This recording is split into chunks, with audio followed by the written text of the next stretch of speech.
মাঘের মাঝামাঝি সময়ে টাঙ্গাইলেও জেঁকে বসেছে শীত। এতে জেলায় বেড়েছে শীতজনিত নানা রোগ। জ্বর, সর্দি, কাশি, শ্বাসকষ্টসহ বিভিন্ন রোগে আক্রান্ত হয়ে হাসপাতালে ভর্তি হচ্ছেন রোগীরা। এর মধ্যে শিশু ও বয়স্ক রোগীর সংখ্যা বেশি। তবে রোগীর তুলনায় শয্যা সংকট থাকায় অনেকে বাধ্য হয়ে হাসপাতালের মেঝেতে থেকে চিকিৎসা নিচ্ছেন। সকালে আসার পরে এ জায়গায় আমি সিট কোনো কিছুই পাইনি।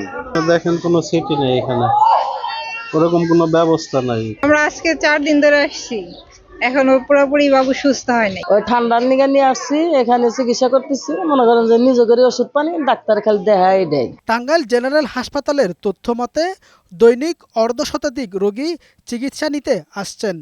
রোগীর চাপ বাড়লেও কাঙ্ক্ষিত সেবা দেওয়ার চেষ্টা করছেন তারা।